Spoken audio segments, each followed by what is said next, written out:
저희가 사실 오늘 이 시간에 다른 인터뷰를 준비 중이었는데요. 워낙 긴급한 소식이 오늘 새벽에 경남 진주에서 전해졌었죠. 그래서 인터뷰를 급하게 수정했습니다. 오늘 하루 종일 아마 뉴스를 들으셔서 아시겠지만 이 진주에 있는 한 아파트에서 방화가 있었습니다. 알고 보니까 안모 씨가 불을 지른 후에 불길을 피해서 나오는 주민들에게 흉기를 휘둘렸고 무려 5명이나 안타깝게 숨졌습니다. 이 사건 조금 더 깊이 알아봐야 될 것 같습니다.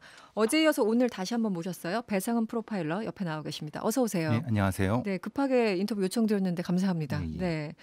저 오늘 아침에 이 뉴스 보고 정말 좀 충격을 받았어요. 저 개인적으로도요. 이 교수님은 어떠셨어요?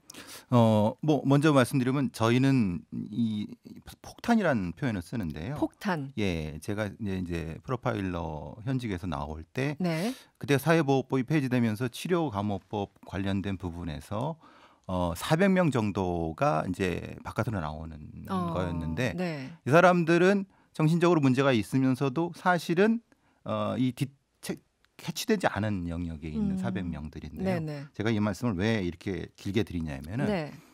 우리의 시스템엔 두 개가 있습니다.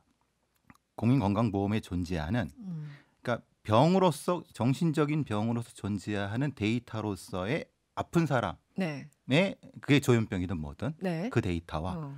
범죄 경력, 수사 경력에 의해서 아. 상당히 그 아주 가학적인 범죄자의 입입니다. 근데 네네. 이 두 가지가 겹쳐져 갖고 네. 중간에 있는 사람들입니다. 지금 이 지금. 안실한 사람이. 아. 그래서 딱 제가 이 사건을 들었을 때 아이고 이게 큰일 났구나.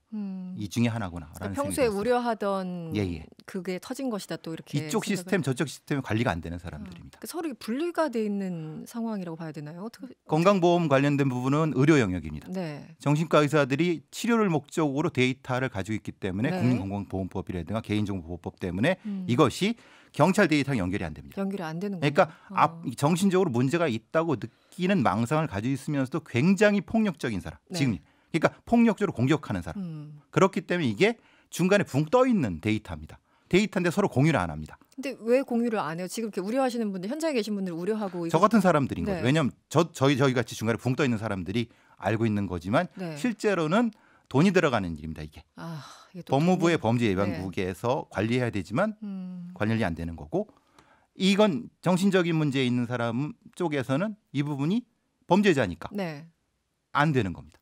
서로 분류가 돼 있는데 어쨌든 우리 일반적인 사람들 입장에서는 아니 이런 사건 날 거를 모르지 않을 텐데 어떻게 이렇게 사실상 방치하고 있었나 이런 우려가 들거든요. 정치인들 마인드죠. 모르지 않지만 그러니까 예. 위험 부담을 좀 덜 하는 뭐 이런 건가요? 관심 안 갖는 거죠. 관심 안 가는 예, 예. 겁니까? 네. 일단 그 오늘 사건만 집중해서 보면은 이 안모 씨, 피의자 안모 씨 경찰과 대치 끝에 이제 현장에서 검거가 됐는데요.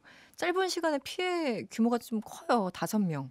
매우 계획적이고 네. 실제 불을 지르고 비상벨을 눌렀을 수 있습니다.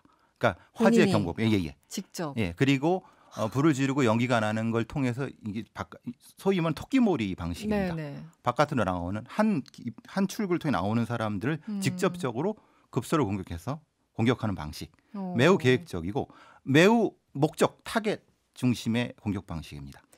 그 2층 계단에서 있었다고요. 저는 이제 1층 입구에 있었던 줄 알았는데 그 기사 읽다 보니까 2층 계단에 서서 주민들이 위층에서 막 위에 뛰어 내려올 거 아니에요.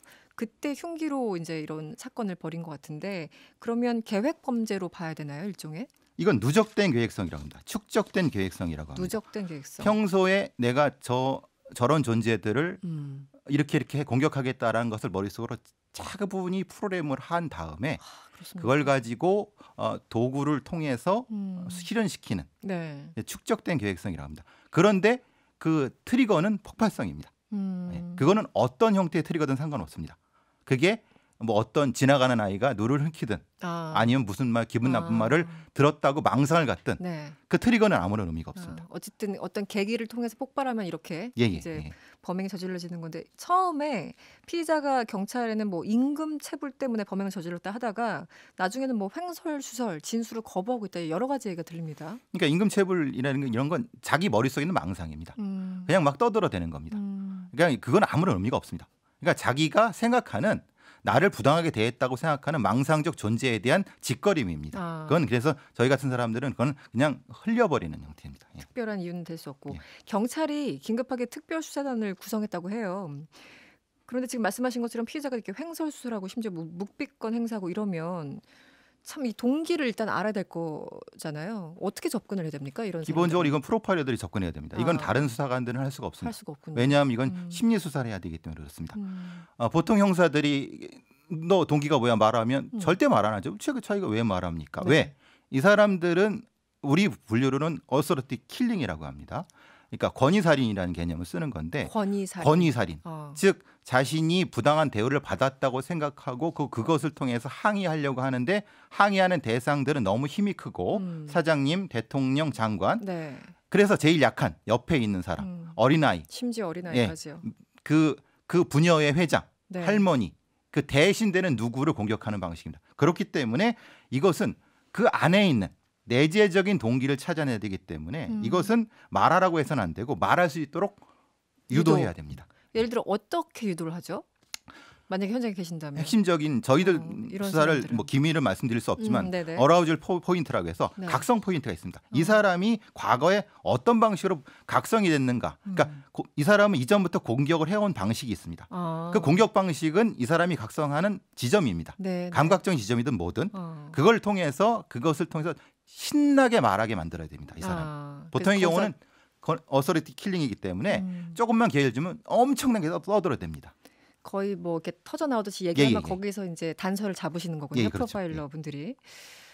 이 사건을 보다 보면 참 안타까운 게 아까 우리 박성재 보도국장과도 얘기를 나눴지만 사망한 피해자들 모두 여성이거나 뭐 노인, 어린아이 진짜 힘없는 약자들이에요. 그 약자만 노린 범죄가 아니었을까 생각이 드는데 예를 들면 그런 거잖아요. 그 조현병 환자뿐만 아니라 이제 뭐 만취해가지고 내가 사람을 이렇게 했다라고 할 때 그 사람들이 조폭을 건드리는 경우 못 봤거든요. 항상 자기보다 약자인 사람을 건드리고 죽이고 이런 상황이었잖아요. 이번에도 마찬가지 아닌가 싶은데 어떻습니까? 그래서 잠깐 말씀드린 거죠. 네. 축적된 프로그램이라고 하는 겁니다. 축적된 계획성이라는 건 이렇게 약한 사람만 공격하기도 머릿속에 이미 있는 겁니다. 그러니까 쭉 나오는 사람 중에 힘 센 사람은 흘려보내고 약한 사람을 공격하고 공격의 방식을 머릿속에 넣고 하는 겁니다. 그건 정확히 무섭네요. 타겟팅한 범죄입니다. 예. 네. 이런 사건의 경우 미리 막을 수 있었을 거라 얘기가 사실 사건 터지면 늘 이런 얘기 언론에서 나오긴 합니다만 왜냐면 근데 어쨌든 그 피의자가 1년 전부터 지속적으로 난폭한 행동을 보여왔었다. 그리고 지난 1월에는 주민 2명을 폭행하기도 했었다. 이런 얘기가 들리거든요. 그리고 당시 경찰에 신고를 받고 출동을 했는데 도저히 대화가 안 된다면서 돌아갔다고 합니다. 이거 어떻게 된 거예요? 앞서 말씀드렸죠. 네. 데이터 공유가 안 되기 때문에 이 사람이 어떤 병력이 있고 그 과거에 어떤 폭력성을 가진 병력이 있는 것을 경찰 데이터에 안 뜨는 겁니다. 그럼 이분이 뭐 예를 들어 조현병을 앓고 있다 등등을 경찰은 그때 가서 확인을 못하는 상황. 못하는 거죠. 왜냐하면 이런 종류의 것을 가지고 이런 문제가 있었기 때문에 그럼 데이터에 딱 떠가고 이 사람은 지구대원이 가는 게 아니라 프로파일러가 가거나 아니면 다른 방식의 지역 보건의가 가서 정신건강에 가서 이렇게 처치를 해야 된다. 트리트먼트를 해야 된다라고 되는 매뉴얼이 없는 겁니다. 네. 즉 경찰이 얘가 말을 허영선수설에 네. 이상해. 네. 좀 맛이 간 것 같아. 그러니까 돌려보내는.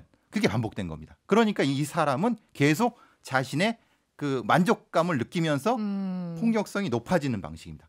우리는 이런 매뉴얼이 없습니다. 이게 가장 큰 문제입니다. 이게 아무것도 그러니까 폭행 전력이랄까 이런 게 없었으면 그럴 수도 있는데 폭행했다는 그런 신고도 과거에 있었고 주민들 얘기도 있고 경찰이 갔는데 좀 상태 이상하고 이러면은 좀 연결해볼 고리들이 있을 텐데 전혀 안 돼 있다는 거네요. 제가 아까 말씀드린 것처럼 데이터 공유가 안 되는 겁니다. 그리고 대응팀 답답하네요. 자체가 없습니다. 네. 이거는 치료 영역이고 이건 수사 영역입니다. 이 중간에 존재하는 수많은 그러니까 적어도 이렇게 폭력이 높은 사람들이 있다는 거 우리 사람 알고 있지만은 네. 이걸 대응할 수 있는 시스템이 없는 겁니다.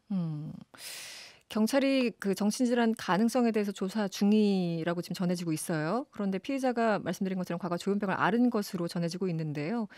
이게 뭐 전형적인 사이코패스형 범죄라는 관측도 있고 어떻게 지금까지 나온 정보로는 어떻게 보세요? 이건 웃긴 소리입니다. 이거는 네. 사이코패스형 범죄나 정신질환은 결과일 뿐입니다. 결과일 그죠? 뿐이다. 이 사람이 과거부터 어떻게 축적돼 왔지 않습니까? 분노가 축적돼서 이런 방식의 폭력성이 학습된 거지 않습니까? 네네. 그럼 그 결과가 반사회성이건 조현병이건 그건 결과죠. 우리가 지금 알아야 되는 건 왜 이렇게 됐는가를 알아야 되는 겁니다. 지금 엉뚱하게 이 사람이 사이코패스냐 조현병이냐 이건 말도 안 되는 소리입니다. 이런 소리 하는 사람들은 이거는 이 범죄를 개인의 그냥 기질로 놔버리려고 하는 겁니다. 본질적인 부분을 접근하기 싫어하는 사람들이 하는 소리입니다. 이거는. 지나치는 일반화일 수도 그렇죠, 있겠군요. 네. 김미경 님이 문제 주셨는데요. 주변에 이런 유사한 분노를 가진 사람을 마주치면 어떻게 행동해야 하는지요. 저도 사실 같은 생각을 하고 있었어요. 네, 기본적으로 그럼 크게 보여야 됩니다. 같이 대응하시고 혼자 대응하시지 마시고. 왜냐하면 아까 제가 약한 자를 공격한다지 않습니까? 혼자 있으면 약해 보이죠. 네. 둘이 같이 있으면 커 보이는 겁니다. 그래서 같이 대응하시고 도움을 청하시고 사실은 눈을 바라보지 마시고 뒤로 피하시고 이런 방식들. 그리고 빨리 신고하시고 이런 방식입니다. 눈을 바라보지 말고 회피해야 돼요. 왜냐하면 공격하는 걸로 인식할 수 있으니까. 이 사건 때문에 뭐 사형제 부활시켜야 된다 이런 얘기들도 갑자기 이제 네티즌들 사이에서 나오고 있던데요. 어떻게 그건 말도 안 되는 소리입니다. 너무 사형제로는 이건 일반 위하력, 특별 위하력 그건 존재하지 않는 거고 네. 사형을 시켜서 그 범죄가 안 난다고 하면은 100번을 시키죠. 근데 네. 이 범죄는 사형하고 전혀 관계없는 겁니다. 이거는 치료가 돼야 되고 대응이 돼야 되고 네. 관리가 돼야 되는 범죄인 겁니다. 네. 그 사형제가 뭐 도입된다고 하더라도 이 범죄가 낮아지는 건 아니니까 그런 데이터도 없습니다. 네, 알겠습니다. 오늘 그 갑작스럽게 사건이 발생해서 모셨는데요. 오늘 말씀 감사합니다. 감사합니다. 네, 지금까지 배상은 프로파일러였습니다.